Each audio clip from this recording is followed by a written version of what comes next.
Azərbaycan toplumu sizə bir video göstərmək istəyirəm. Bu videoya baxın. Baxın, ət paylayır da. İndi hər kəs bu videoda diqqətlə baxın. Ət paylayır. Qurban kəsib Allah qəbul etsin, ət paylayır. Bu videoda siz kimlər nə başa düşdü? Mənə deyin görüm hələ. Bir dənə baxım. Görürsünüz? Ətin üstünə qaçan insanlara necə təsir edir sizə? Aymilə, baxın görün, ətin üstünə necə qaçarlar. O birinə bax, o görürsünüz necə qaçır ətin üstünə. Görürsünüz? Neft qaz ölkəsinin vətəndaşı 1 kilo ət üçün necə qaçır ilahi? Bu həm gülməlidir, həm də ağlamalı. O kinoda deyir, həm dalıdır gülməli, qabağa ağlamalı, hırıldamalı, ağlamalı. Azərbaycan vətəndaşı, neft qaz ölkəsinin vətəndaşı. Bax, bu insanlara indi durub desən ki, 1 kilo bax ətin dalınca gör necə qaçırlar. Yəni 1 kilo ətə həsrətdirlər. İndi bu insanlara mən durub desəm ki, səni bu cür yaşamağa 1 kilo ətə məhkum və 1 kilo ətə möhtac qoymuş hakimiyyət öz evlərində saxladığı itinə qızıl balıq kababı yedizdirir, antrikot kababı yedizdirirlər məmurlar, nazirlər. Məsələn, Fuad Ələsgərov, prezident aparatının rəhbərinin özü üçün hektarlarla ərazidə heyvanat bağçası eləyibdir. Orada şir də var, zürafə də var.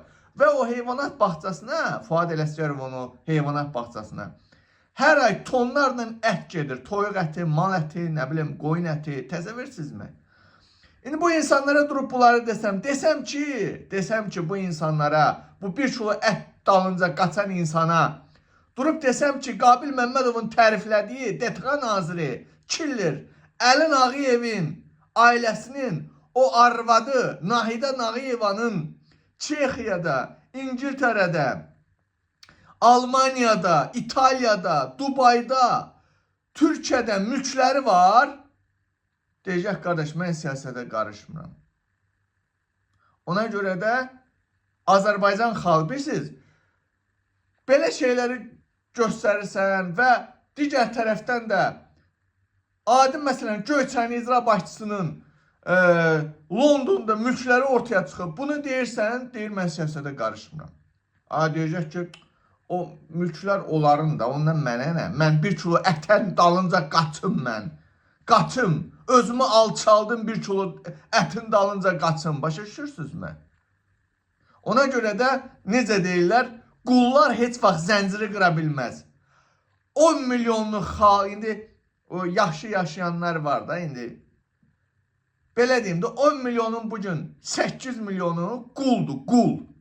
İçi mənim öz nəslimdəkilərin də daxil. Mən bəzilərində cəsarət tapıb bir 2 dəqiqə mənlə danışırlar, sonra qaçırlar. Üzlərinə deyirəm ki, siz İlham Əliyevin qullarısınız. Qullar heç vaxt zəncir qıra bilməyibdir.